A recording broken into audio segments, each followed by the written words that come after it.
Bienvenidos a todos al Instituto Francés de Madrid. Nos complace mucho acoger esta noche una manifestación organizada por la Casa de Velázquez. Bienvenido al director de la Casa, Michel Bertrand, en el marco de una escuela temática que se llama Los Nuevos Caminos del Hispanismo, pero él va a contar más sobre el tema. Tenemos el gran honor de recibir a Fernando Trueba. Muchísimas gracias. Uno de los directores de cine españoles más emblemáticos de su generación. Vosotros lo sabéis muy bien. Muchísimas gracias por acompañarnos.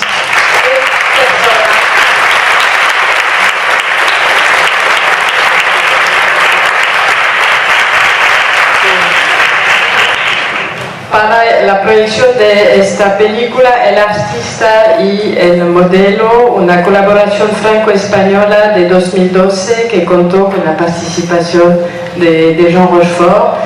Y Fernando nos contaba justamente que empezó, ¿no?, su carrera un poquito en el Instituto Francés, rodando una película secreta o no en el instituto.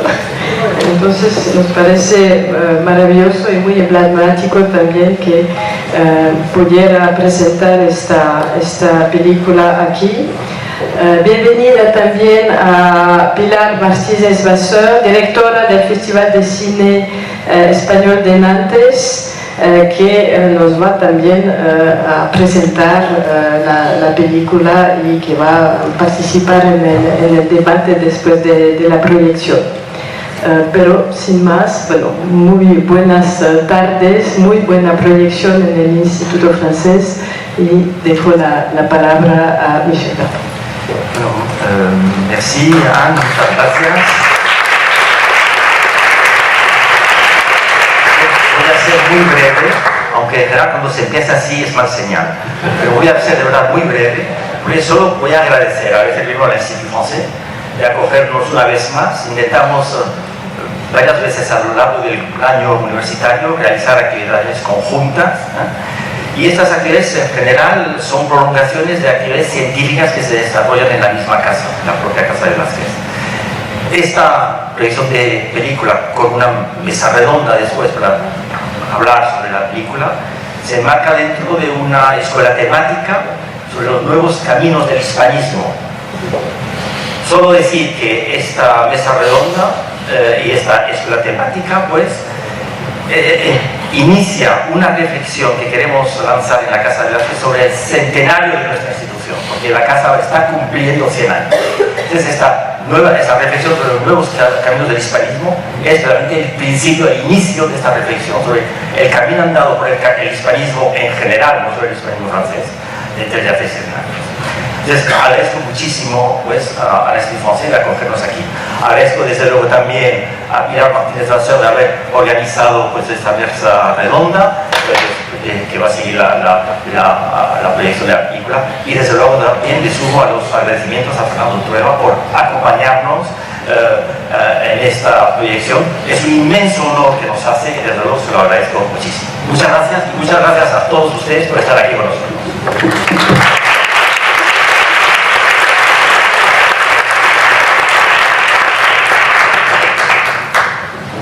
Bon, moi je suis assez impressionnée d'être à l'Institut Français parce que j'habite en France et d'habitude je suis souvent à l'Institut Cervantes. Donc aujourd'hui, être ici pour moi c'est un moment important, et surtout dans ces ateliers de la Casa Velázquez qui réfléchissent au nouveau chemin de l'hispanisme français. On a trouvé avec le directeur de la Casa, Nicolas Morales, et puis les deux co-organisateurs de ces ateliers, que Fernando Trueba réunissait vraiment toutes les conditions, todos los requisitos, voy a pasar al español, todos los requisitos para estar aquí esta noche. En primer lugar, porque cuando se habla de la Casa de Velázquez es evidentemente el nexo de unión entre España y Francia. Y para todos aquellos que trabajamos sobre, con y por el cine español, las palabras son importantes, Fernando Trueba es evidentemente un ejemplo de este nexo de unión entre los dos países, francófilo, francófono, y esta película, que es una película, como lo han dicho en las presentaciones, de 2012, una película de frontera, una película que nos remite a los años 40 cerca de la frontera española, una película rodada también en francés. Era evidentemente el director que queríamos tener aquí, y además voy a hacer una presentación muy somera porque la presentación de Fernando Trueba sería enorme. Una primera película, evidentemente ópera prima, que todos conocéis, una película fundamental en la historia del cine español, es el cine de transición, y una última película, en 2016, La Reina de España. Entre esas dos fechas, yo no sé cómo voy a resumir lo que es su filmografía enorme, un Oscar, un número importante de Goyas, pero yo creo que más importante que esto es que Trueba reúne también esas condiciones de ser alguien que no solamente está detrás de la cámara, sino que además, como veréis en esta película, se interesa por el arte, por el artista, por la escultura, pero también descubrimos, en Nantes tuvimos ocasión de asistir a ello, es un hombre que produce discos de música, Lágrimas Negras, un gran momento de música.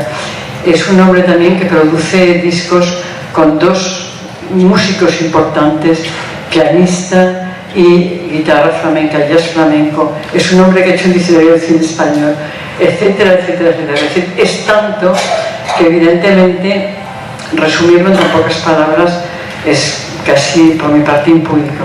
Decir que en nombre de todos los que organizamos estas jornadas, pero también de mis compañeros del cine español de Nantes, que tan vinculados estamos al trabajo de Fernando, es un honor dar la palabra, y después de la película tenemos ocasión de hacer un debate, porque, como he dicho en varias ocasiones, es quizás el mejor contador de historias, detrás de la cámara, pero también en directo. Muchas gracias.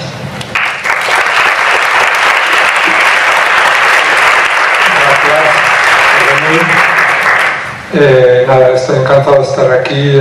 Hacía muchísimo que no venía al Instituto Francés, pero cuando era joven, así digamos que entre mis 15 y 20 años, fui muy asiduo. Y he estado a punto, pero al final se me ha olvidado de traer mi carnet del Instituto Francés de cuando tenía 16 años, que por una de esas cosas lo conservo. Y porque fue muy importante para mí venir aquí a ver películas, a veces a volver a ver películas. En aquella época, como no había ni estas plataformas, ni DVDs, ni nada, no había ni vídeo, tener un sitio donde podías volver a ver clásicos del cine francés o descubrir algunos que no habías visto, etcétera, fue importantísimo en mi formación. Un poco después, por uno de esos azares, resulta que rodé en el viejo edificio de aquí del liceo, rodé Ópera Prima, mi primera película.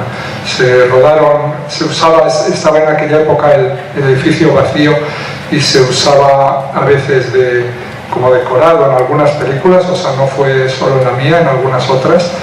Me acuerdo de venir una vez aquí al rodaje de Dedicatoria de Jaime Chávarri y se estaba rodando allí. Y luego yo rodé Ópera Prima, el decorado principal, que era la mitad de la película, aquí arriba. Y entonces los lazos míos, no solo con Francia, la cultura francesa y todo eso, son muy grandes, pero también con esta institución. Aquí tengo a Aida, que es la protagonista de la película, que es una asidua también del Instituto Francés, y luego en el debate le podéis preguntar también unas cuantas cosas. Está Cristina, que es Cristina Huete, la productora de la película, también le podréis preguntar cosas, y si queréis entrar en cosas más íntimas, personales, está mi hermano Carlos, le podéis preguntar cosas de la familia o eso. ¿Y tú algo? Nada, que al final Fernando me lió y acabé siendo medio francesa también, porque yo no tenía ni idea de francés hasta que me dijo, vamos a hacer una película. Y pues nada, me fui a Francia, me enamoré de la cultura francesa, acabé estudiando aquí y aquí estamos. Por eso también me hace mucha ilusión esta película, que de alguna manera cambió mi vida y mi carrera, porque hablo un idioma más y porque es una película importante en mi filmografía. Pues es guay que se proyecte aquí y me hace muchísima ilusión. Así que gracias y que la disfrutéis.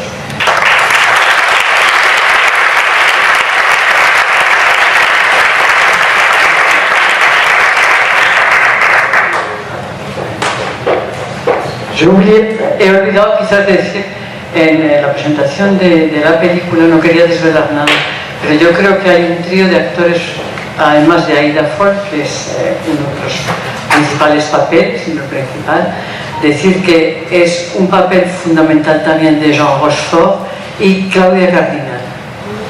O sea que yo creo que eso es fundamental antes de lanzar la película. Y yo añadiría mi co-guionista en la película, Jean-Claude Carrier, pieza fundamental también y con el que fui absolutamente feliz escribiendo este guión. Es una época que recordaré toda mi vida. Ir cada mañana a su casa, París, a escribir esta historia. Fue uno de los mejores recuerdos. Gracias. Yo creo que todo esto lo haremos luego en el coloquio. Hasta luego.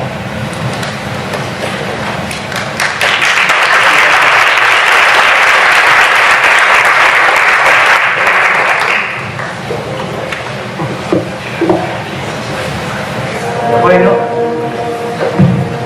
ahora que estáis viendo desfilar los títulos de crédito, voy a hacer una presentación enorme.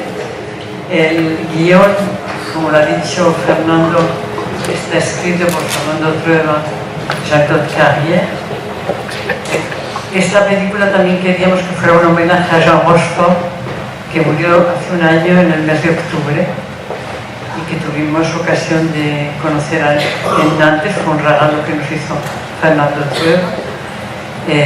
Aida Ford, que está no sé por dónde, ha salido un momento, Claudia Cardinal y luego Chus Lampreave, que es una de esas actrices maravillosas, actriz secundaria, como se dice en español, y el cine español, como todos los cines, resultan ese tipo de actrices estupendas. Bueno, y ya sin más vamos a empezar el coloquio. Sí, Aida no sé dónde está. Ha salido un momento. Debe estar en el maquis, ¿no? Dejaremos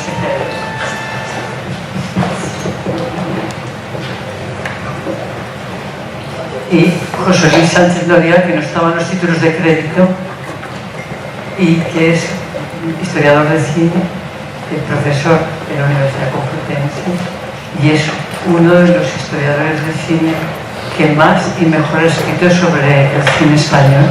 Mañana tendremos ocasión de escucharlo en la jornada de la Casa de Velázquez. Y Cristina Huete, que está ahí, que es la productora. Como decimos muy a menudo cuando damos clases de cine, sin los productores no hay cine. Bueno, entonces yo creo que la primera pregunta, y luego daremos la palabra a Sara, es cómo surge esta película.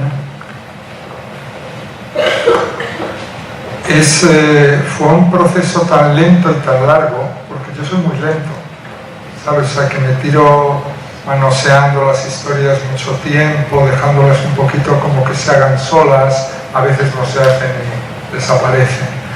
Y esta historia empezó un día con un sueño que soñé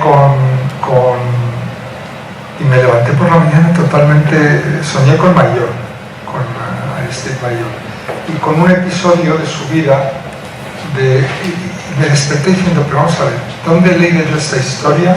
¿Por qué sabía yo esta historia de que a la modelo de Mayor, Adina Vierni, la había detenido la Gestapo y tal? Intentaba reconstruir algo que yo había leído en algún sitio y no me acordaba dónde.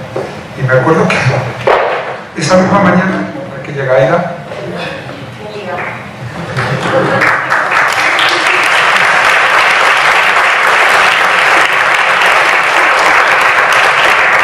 total, que bueno, para no hacer la historia muy larga y tal, pues empecé a recuperar aquella historia y saber, digo, ¿por qué sueño yo con esto? Yo sueño las cosas rarísimas, siempre tengo unos sueños súper raros y que no sé por qué sueño estas cosas. Y entonces me di cuenta que había algo ahí que me atraía que era la relación de un hombre, de un artista mayor y su modelo, el tema del artista y la modelo, que es un tema que a la vez se asocia, yo desde niño quería ser artista y pintar, y pintaba de niño mal, pero lo hacía, y siempre tuve una especie de fijación con Picasso, ¿no?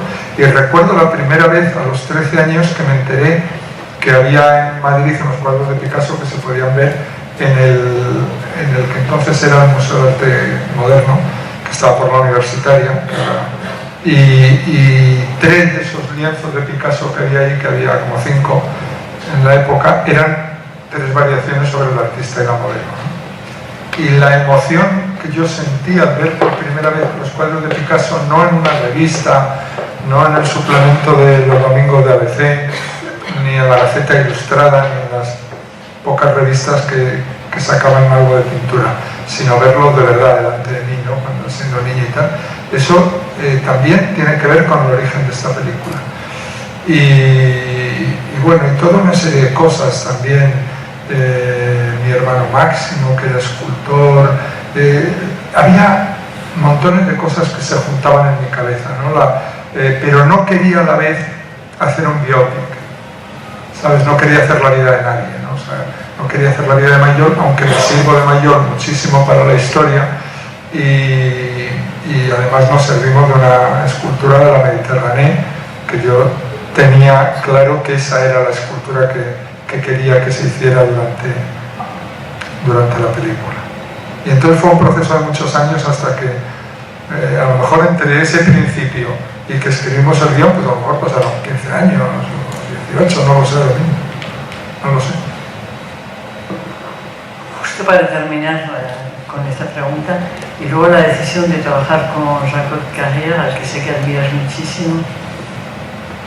Pues me parecía que era el ideal para esta historia, y entonces se lo conté, le encantó, me dijo, maravilloso, sí, quiero hacerlo. Me esperaría 2 meses que tengo que acabar un guión o un libro que tenía que entregar. Dijo, sí, con tal de trabajar contigo, te espero lo que haga falta, y fue una colaboración muy bonita, ¿no? Muy a la vez muy especial, porque por ejemplo hay una anécdota que recuerdo, que es que en ese tiempo, antes de empezar a escribir, él me escribió una carta preciosa, que dice, no paro de pensar en nuestra película y tal, todavía no habíamos empezado a escribirla, y entonces la carta era realmente muy bonita. Me acuerdo, se la leía a Cristina y me dijo, qué carta tan preciosa y tal, pero yo estaba como muy preocupado, tanto que me fui a París a hablar con él y le dije, oye, mira, tu carta es preciosa y le ha gustado mucho a Cristina y a mi hijo y a los que se la he leído y tal, pero creo que la película que tenemos que hacer tiene que ser una película mucho más despojada, más desnuda. Digo, mira que a mí me encanta la comedia y el enredo y todo ese tipo de cosas, y los guiones muy construidos y donde todo está muy estructurado. Digo, y tú te encanta con todo lo que has hecho con Buñuel y tal, todas las ocurrencias, la dramaturgia, darle la vuelta, etcétera y tal. Digo, todo eso que me gusta a mí tanto, y todo eso que te gusta a ti tanto, lo tenemos que dejar en casa, ¿sabes? Porque no nos vale para escribir este guión. O sea, en este guión tenemos que estar en pelotas, ¿no? ¿Cómo estás? Yo creo que precisamente esto es uno de los valores que tiene esta película, ¿no? Que es una película de renuncias y de opciones. Yo diría, como una buena obra de arte, tiene renuncias y opciones. Renuncias a la música prácticamente, excepto el fragmento final, y optas, y es una pregunta obligada, por el blanco y negro en un relato que además es muy sensual, es casi estás tocando los objetos, las pieles, todo, es decir, es hiperrealista casi, y al mismo tiempo hay como un realismo muy fuerte en la imagen, en las texturas, en la luz, y al mismo tiempo esa especie de distancia que proporciona el que no sea realista, el blanco y negro, porque la realidad no es blanco y negro. Es una pregunta obligada, ¿no? ¿Por qué optaste por esta? No opté porque siempre la película se me ocurrió en blanco y negro. O sea, que nunca hubo... Voy a contar la parte triste de esto. La película es una producción española, y durante bastante tiempo iba a ser coproducción con Francia. Tenemos unos coproductores encantadores, super majos, vinieron, iban a coproducir la película, todas esas cosas. Y cuando ya se acercaba el rodaje de la película, ya estábamos como en esa recta final, empezaron a sugerir cosas, no poniendo nada, siempre con muy buenas maneras y tal, pero hubo dos cosas. Una era que hiciéramos la película en color y la otra era que el título no era comercial, buscarle otro título, no sé, Amor a medianoche, yo que sé, alguna cosa así. Y entonces yo dije con mucha tranquilidad, mirad, soy Superman, espero que en el futuro colaboremos y hagamos alguna película juntos, pero yo creo que esta no es, sabiendo que eso me iba a suponer a mí y a la producción una serie de sacrificios, que no íbamos a tener tantos medios para rodar. Sabemos que íbamos a tener menos tiempo para hacer la película, menos dinero y tal, pero me parecía que ya a esas alturas, si yo tenía que empezar a pelear y a defender que esa película era en blanco y negro, y no quería tenerlo que explicar, ya lo había explicado, era el artista y la modelo, o sea, el título estaba allí desde que yo era pequeño, ¿no? Me había elegido el título a mí, yo no había elegido el título, y entonces la película, desgraciadamente, no fue coproducción con Francia, ¿no? O sea que este es un sitio muy bueno para contar eso. La elección de Aida, desde el principio también. La elección de Aida es una cosa muy bonita porque Aida hizo conmigo una película cuando tenía 14 años, que es El embrujo de Shanghái, que fue su primera película, y luego ella ya pues siguió haciendo teatro, trabajó en Los lunes al sol, en cine, trabajó con Lluís Pascual, hizo cosas en televisión, hizo hasta un clásico, iba haciendo sus cosas por ahí, y no habíamos vuelto a trabajar. Y de repente, cuando yo estaba ya decidido, voy a escribir esto, pensé en ella desde el principio. Dije, esto, Aida sería formidable y tal, pero de repente dije, hablará francés. Y dije, claro, y digo, ¿cómo se lo pregunto sin destapar la cosa, sin decir qué tal? Entonces estuve ahí unos meses que ni la llamé ni la pregunté si hablaba francés ni nada, porque me parecía que era muy difícil preguntarlo sin que te pillen, ¿no? Y yo por un lado me decía, bueno, es catalana y tal, seguro los catalanes hablan bastante francés, muchos y tal, pero entonces un día la llamo ya porque necesitaba saber si podía, si ella tal, y entonces, hola Aida, ¿qué tal? ¿Cuánto tiempo? ¿Cómo estás? No sé qué, no sé cuántos y tal, y hablamos de la vida, de cómo le va, de sus novios, sus cosas, y al final le digo, oye, por cierto, una pregunta tonta que te dice, ¿tú hablas francés? Entonces hace un silencio horrible y dice, ¿por qué? ¿Hay que hablar francés? Y yo digo, no, si no era por nada, una pregunta tonta, no, una historia que estoy pensando hacer, pero uy, no sé si la haré, además todavía ni la he escrito, yo como echando balones fuera para quitarlo. Bueno, total, nos despedimos, besos, tal, no sé qué, y yo dije, joder, no hablo francés.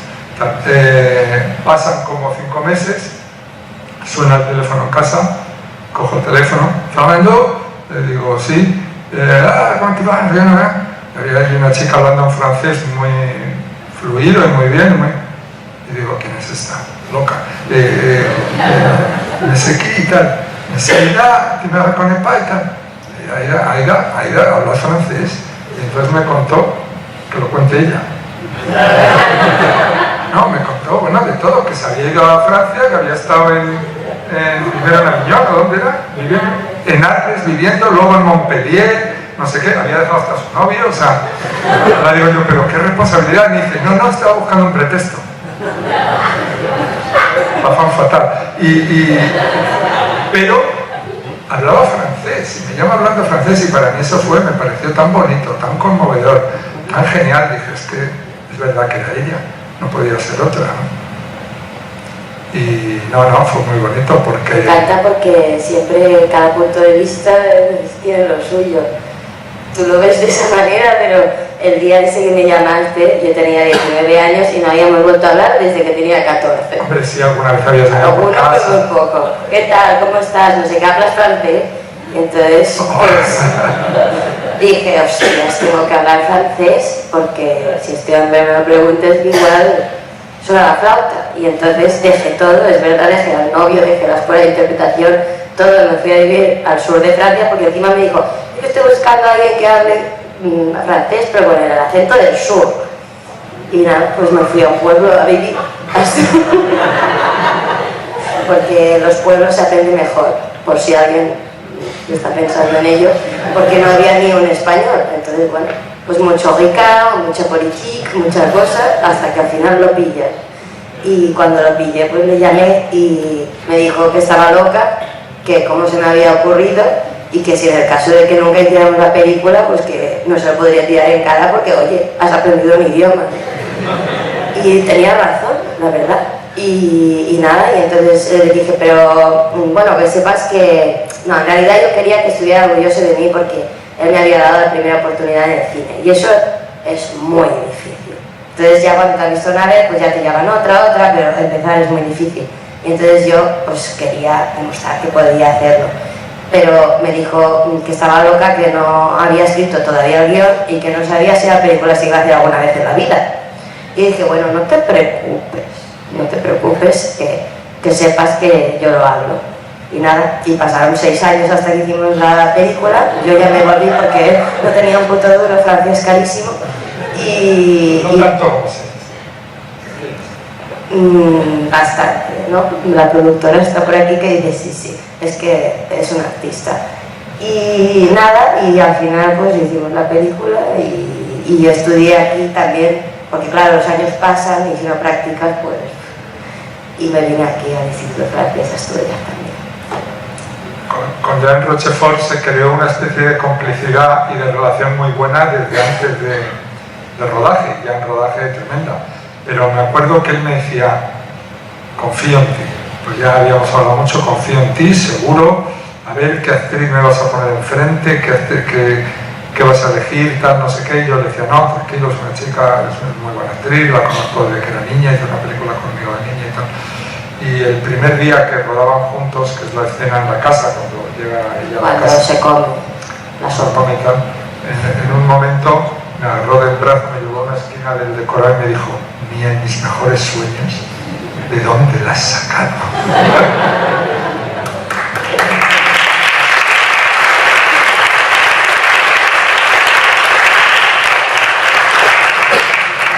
Que le estoy echando piropos, le voy a decir otra cosa muy bonita que me dijo, y no me la dijo una vez, esa me la repitió 2 o 3 veces.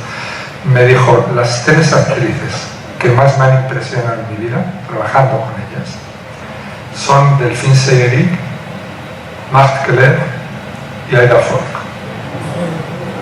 Y eso...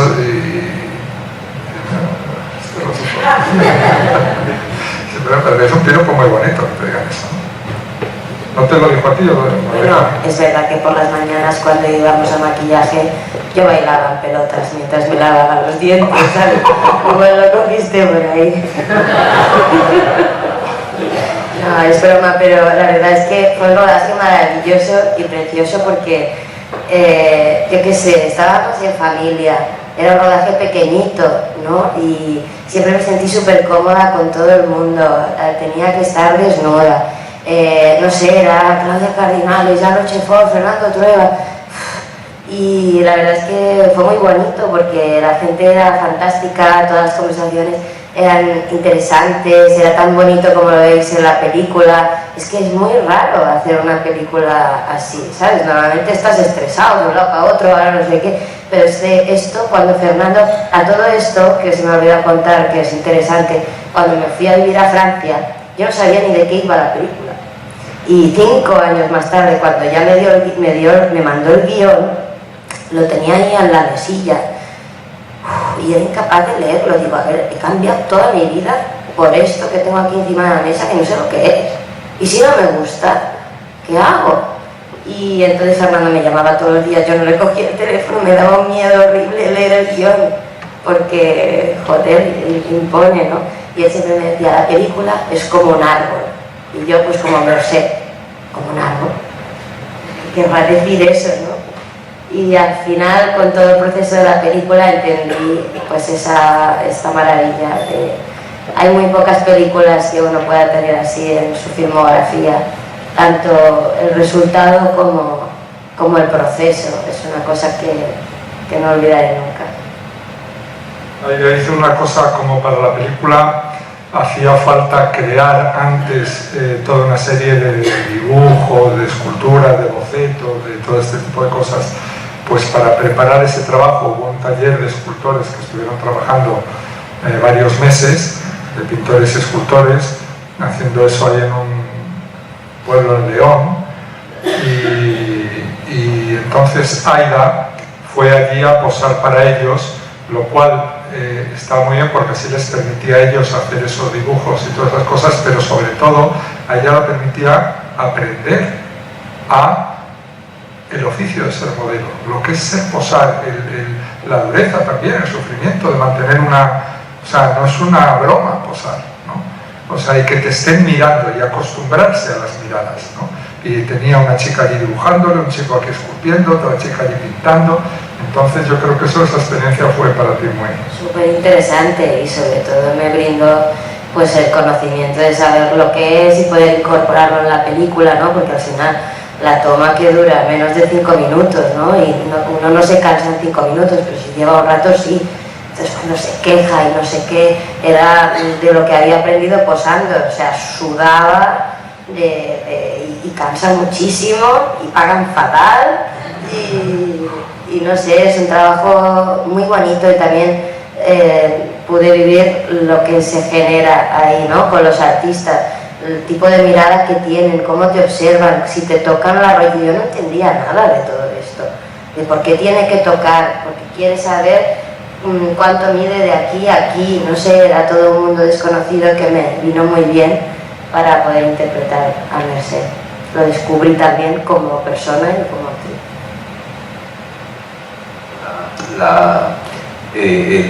No solamente es que te tengas que acostumbrar a las miradas, ¿no? Sino que tu propia gestualidad está diciendo mucho, porque a mí una de las cosas que me parece muy rica también en la película es que tiene muy poco diálogo, pero tiene mucha mirada, y las miradas son significativas, ¿no? ¿Tú cómo te planteaste el papel? ¿Cuál era la identidad de esa chica que viene refugiada de la guerra de España, que ha perdido a sus padres? ¿Cómo te planteaste, mentalmente, cómo te situaste en esta historia? Bueno, pues con un trabajo de mesa, ¿no? Haciéndome muchísimas preguntas, hablando mucho con Fernando. Para mí era importante el arco dramático del personaje, ¿no? Es un guión que no es nada habitual, que puede parecer que no pasa nada, pero pasa de todo, y eso tienes que contarlo con las miradas, con los gestos. Entonces para mí era muy importante que Mercè empezara de una manera y acabara de otra, porque si no es un personaje plano. Y cómo contar eso, ¿no?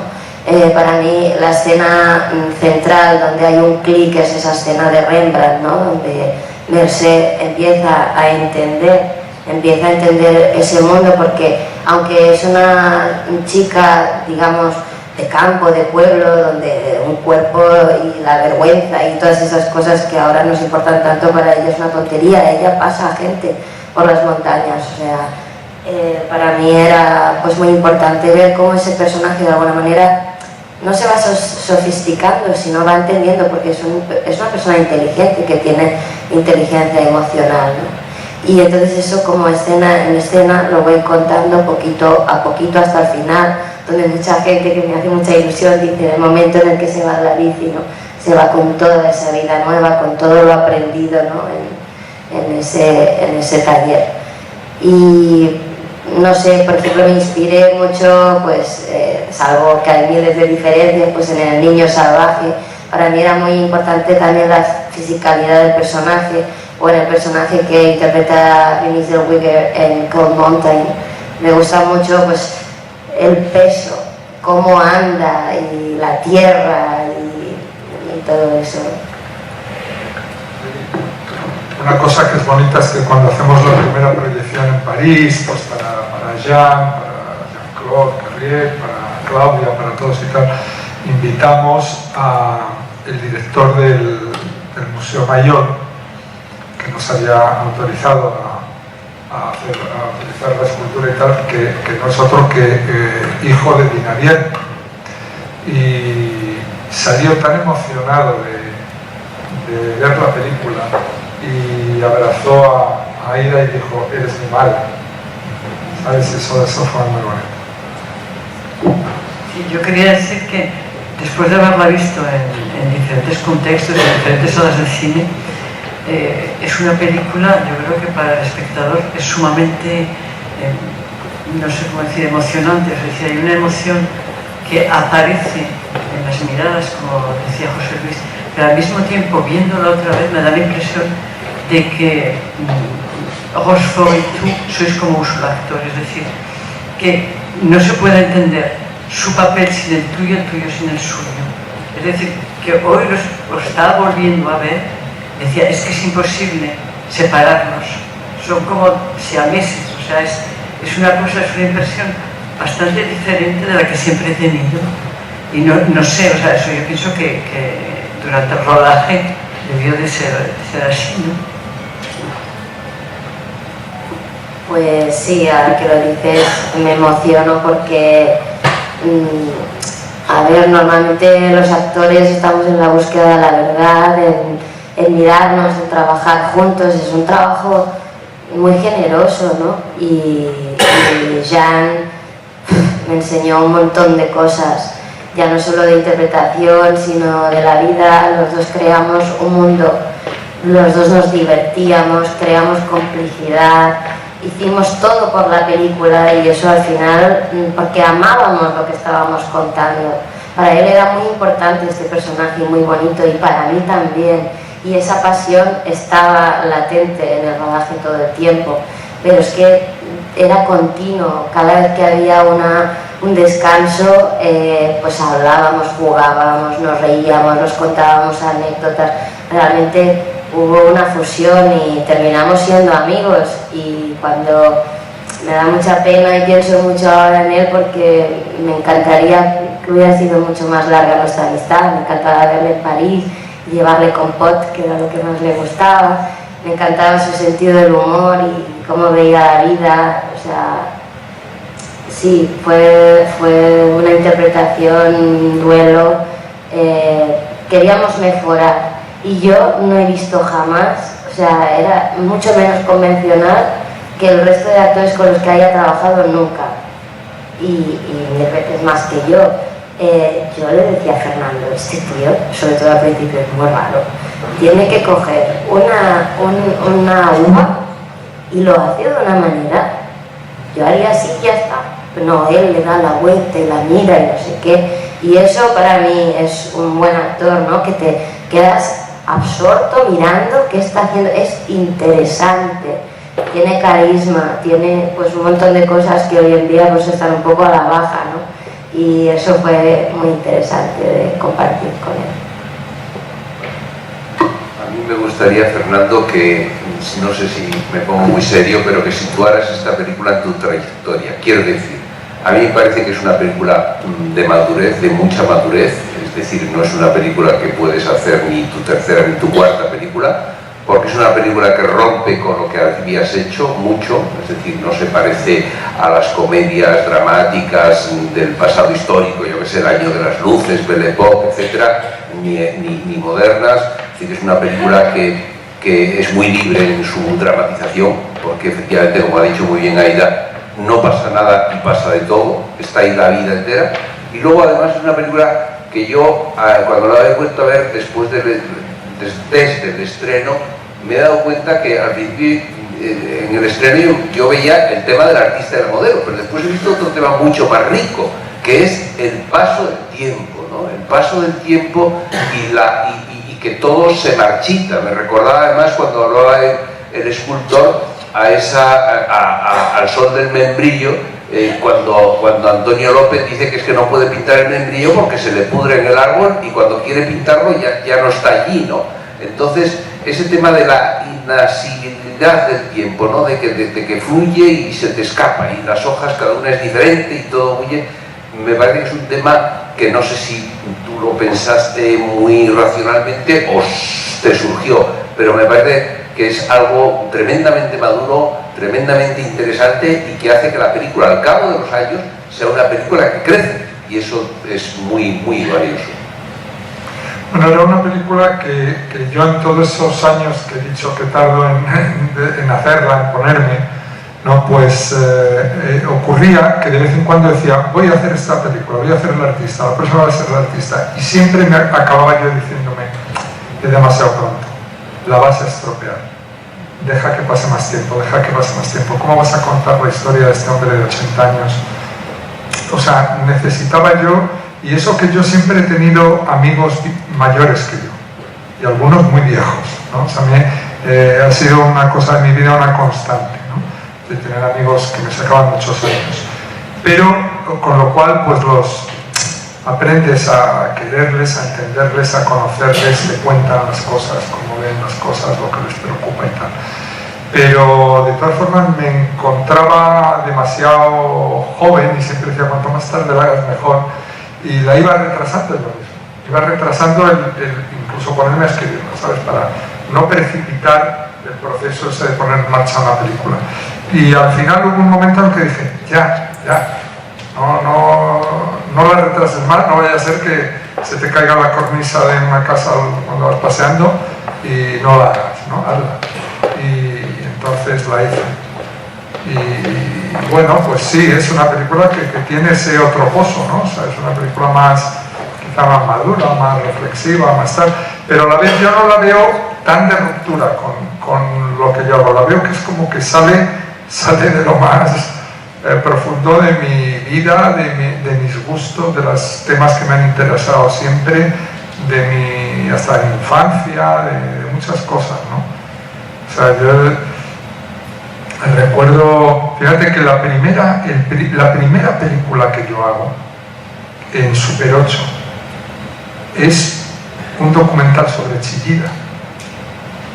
O sea, Chillida hacía aquí en Madrid su primera gran exposición, debía ser el año 72 probablemente, y entonces con una cámara prestada de Super 8 de un amigo, de su padre, me fui a la galería, pedí permiso, me acuerdo de Chillida allí, lo majo que era y tal, y hice un documental rodando sus esculturas, y antes de eso me acuerdo, por ejemplo, con mi hermano Máximo, que luego fue escultor, cómo amábamos a Chillida. Teníamos en casa, había una revista de arte, ahora no me acuerdo cómo se llama, muy importante, la mejor que había aquí, y le había dedicado 3 números a Chillida íntegros, ¿no?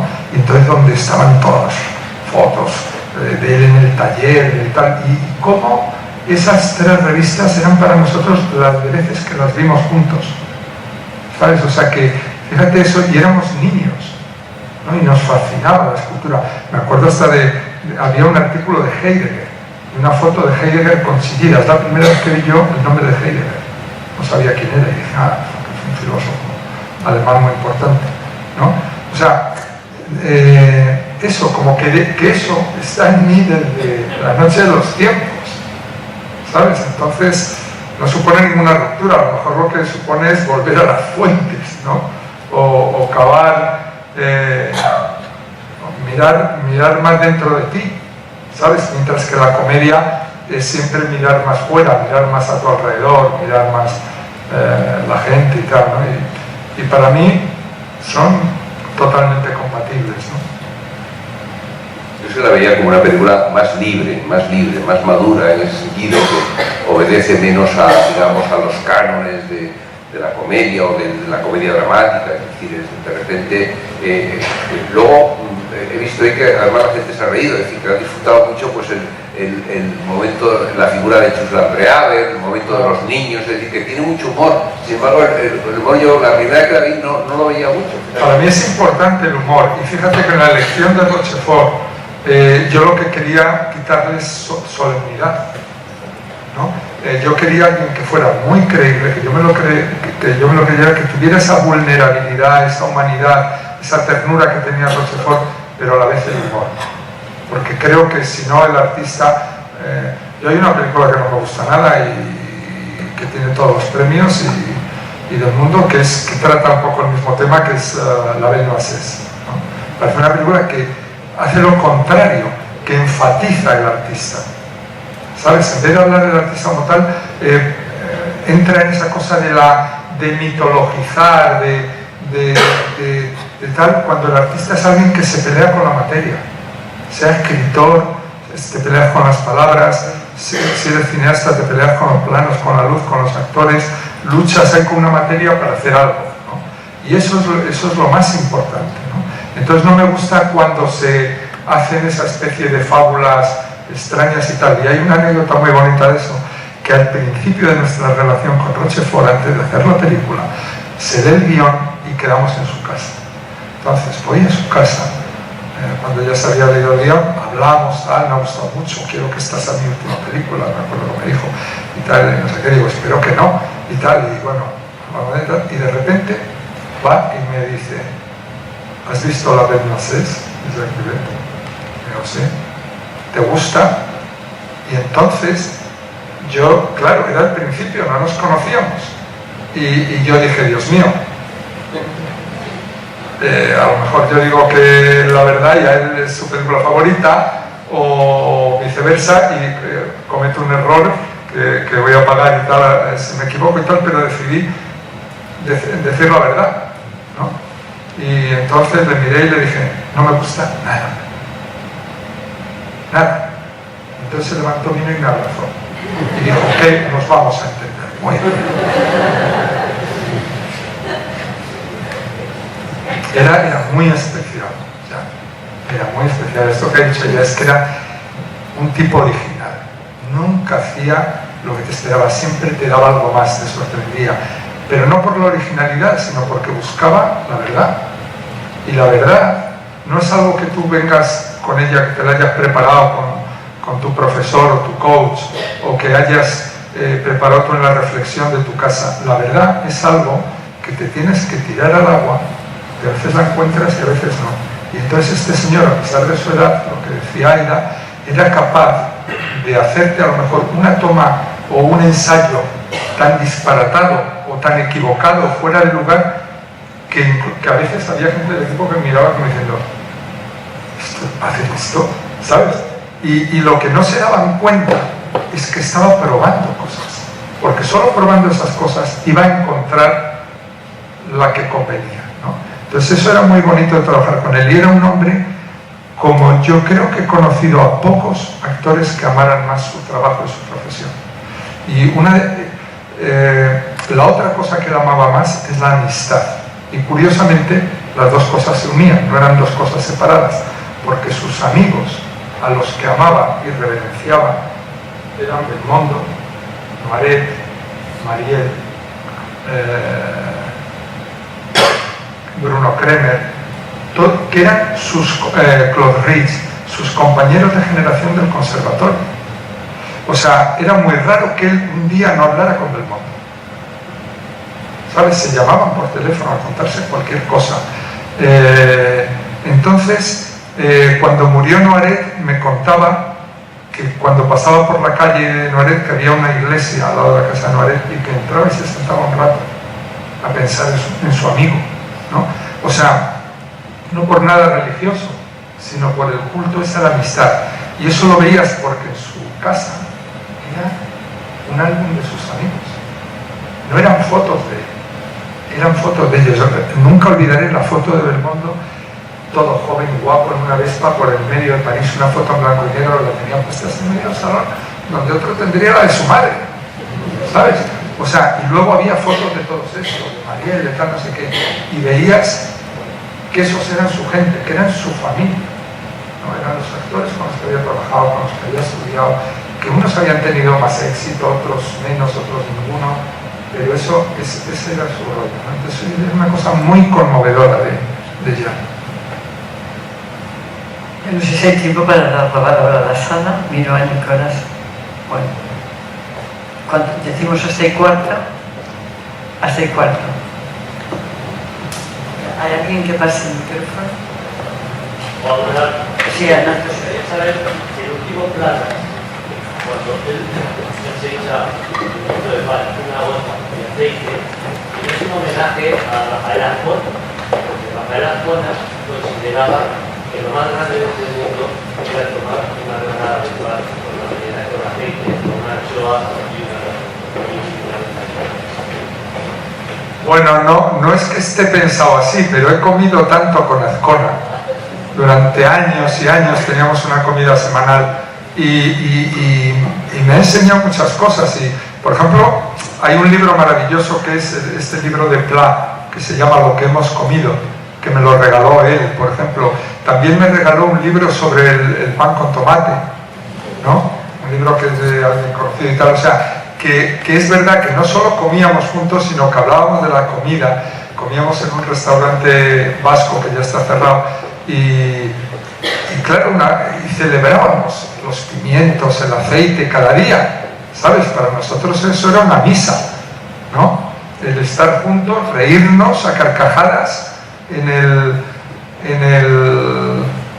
restaurante, que a veces Rafael decía, deberíamos no pasarlo tan bien, porque la gente nos va a odiar, porque nada ofende más al ser humano que la felicidad ajena. ¿Sabes? Que yo creo una de las reglas que están por debajo en su visión del mundo, eso está latente siempre, ¿no? Para Azcona apenas hay alguien que es feliz, toda la sociedad va a jodérselo, ¿sabes? Se confabula para impedir la felicidad, o sea, especie de Romeo y Julieta perenne, ¿no? Y no es para mí un homenaje a Rafael Azcona consciente, pero probablemente yo ya no puedo hacer nada en mi vida que no esté influido por él, ¿sabes? Porque de alguna forma Rafael me poseyó, ¿no? Y espero que algo se me haya pegado, ¿sabes? Le debo muchísimo, he aprendido muchísimo de él, espero haber aprendido algo. Hola, vamos a ver, quería hacer un par de preguntas y una ida y otra a ti, Fernando. ¿En qué momento se te pasó por la cabeza algo aparentemente tan disparatado como elegir a un guionista, el guionista de Jean-Claude Carrier, el guionista de Buñuel, como todo el mundo sabe, y por qué elegiste él? Y en segundo lugar, esta película, por lo menos desde mi punto de vista, es una película que avanza sobre los silencios, más que sobre los diálogos. ¿De qué habla dos guionistas sobre un guión que avanza sobre silencios? Pues mira, te voy a decir, bueno, le elegí, es todo, siempre él decía que eso era una cosa muy surrealista, el cómo nos habíamos conocido él y yo, que era que una noche íbamos a una cena con un amigo cinéfilo y un productor de cine, Cristina y yo iba conduciendo, era de noche, era invierno, y en la calle Lope de Hoyos estaba vacía, y iba un hombre, solo había un hombre caminando en la calle, y entonces íbamos así despacio porque había un semáforo, y no sé cómo yo hice así, y dije, Cris, ese señor que va caminando ahí es Jean-Claude Carrier. Y Cristina me dice, ¿Carrier, el guionista de Buñuel? Digo, sí. ¿Y le conoces? Digo, no, y es curioso, nunca hemos coincidido ni en ningún festival, ni en un sitio, nunca me lo ha presentado a nadie, y siempre me hubiera encantado conocerle. Y Cristina, pues vamos y le saludo. Hombre, estás loca, y digo, mira, el hombre ahí que va solo a ir a una cita o una cena o algo, ¿no? Que tendrá y tal, no vamos a molestar, pero hombre, si siempre te ha apetecido conocerle, ¿por qué no vas y le saludas y le hablas? Pero hombre, eso no se puede hacer, hay que respetar a la gente y tal. Pero tuve que frenar en el semáforo, y entonces Cristina, sin decirme nada, se baja y le digo, ¿pero qué haces? ¿Estás loca y tal? Y lo siguiente es que pasa como nada, 40 segundos, y entra Carrier con Cristina en el coche y dice, me voy a cenar con vosotros. Así nos conocimos, y entonces él siempre recordaba eso como un momento, decía, es que es el surrealismo, eso es Buñuel, eso solo puede pasar en Madrid. Y fue muy bonito. Y entonces, claro, yo no le llamaba a lo mejor para esta película por Buñuel, a lo mejor le llamaba primero, es un gran guionista. Fíjate, por ejemplo, para mí, una película que yo considero una obra maestra, que no tuvo una buena acogida en su época, pero para mí es una obra maestra, una de las películas de mi vida es Valmont, de Milos Forman. Curiosamente, a mí no me gusta la de Stephen Frears, de Las relaciones peligrosas, no tengo el menor aprecio por esa película, pero en cambio considero una que fue un gran éxito y ganó Oscars y todas esas cosas, pero en cambio Valmont para mí es una obra maestra, y el guión lo hicieron Milos Forman y Jean-Claude Carrier. hizo la adaptación, en mi opinión, muy buena, de una novela bastante inadaptable, que es La insoportable levedad del ser, de Kundera. Y Carrier ha hecho muchas cosas, además de Buñuel, o sea, aparte de trabajar con Tati, de trabajar con Pierreté, con Louis Malle, de ser un hombre de la Francia del Sur, de esa generación, de todas estas cosas, reunía todo para mí, su conocimiento también de España, de tal, y bueno, y las ganas que tenía de trabajar con él. Me parecía que era la ocasión perfecta y que debía intentarlo. Entonces, cuando se lo propuse y lo aceptó, pues fue una gran alegría. Y hay una cosa que él me dice, porque no sé si contesta a esto, de qué hablan los guionistas, pero es que cuando acabamos el guión, no sé si la primera versión o la segunda y tal, estamos ahí sentados en su casa y me dice esta cosa tan bonita que dice: tengo la impresión de que mientras hemos escrito este guión no hemos trabajado nada, que hemos estado aquí charlando, tú me has estado contando cosas de España, yo te he estado contando cosas de aquí, y que habíamos plantado aquí en el jardín una semillita y que ha ido creciendo, y que de vez en cuando le poníamos agua, pero seguíamos hablando de nuestras cosas, que de repente le cortábamos así un poquito de una ramita, un palito y tal, y dice, y ahora está ahí, y es el guión, ¿no? Dice, tengo la sensación de que no hemos trabajado.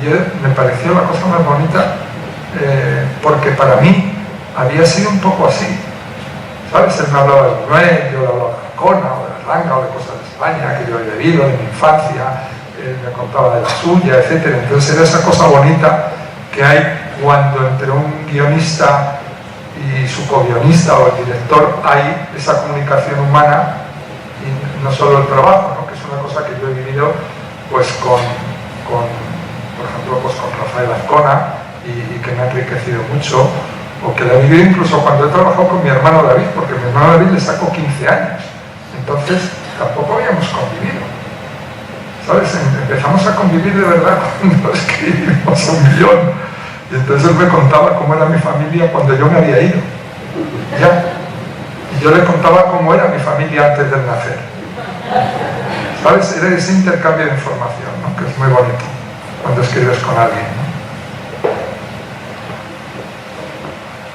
Es que el dueño de los relojes o el dueño del tiempo es lo más complicado, un debate vamos a tener que cortar, pero simplemente también recordar que Fernando forma parte de una familia en la que está un gran director y guionista, David Trueba, y esa película Vivir es fácil con los ojos cerrados, que está maravilloso, y un hijo que es Jonás Trueba, que es también un gran director, o sea que es un recuerdo para toda la familia porque es una tribu.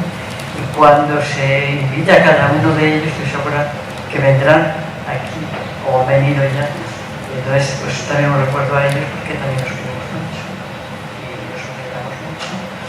Y bueno, querríamos cerrar este acto, aunque estaríamos hablando toda la noche. Yo os dije que era excelente conversador y esto va con los guiones. Entonces, agradecer a Aida el que haya venido aquí a este sitio donde también aprendió francés, a Fernando, a Cristina, a todos vosotros por estar aquí, y luego a la Casa de Velázquez por habernos permitido tener este momento tan importante en que el cine, el arte, yo creo que es algo también que está en el cine de Fernando, es cómo se construye una obra, sea cinematográfica, sea escultórica, sea pictórica, sea literaria, etc. Por esto, y sobre todo porque buscaremos mañana todavía algo que es importante, es la idea, que es la idea. Y tendremos la mirada de Aida diciendo, que es la idea, ¿no? Bueno, pues buenas noches a todos, muchas gracias, sobre todo gracias a vosotros.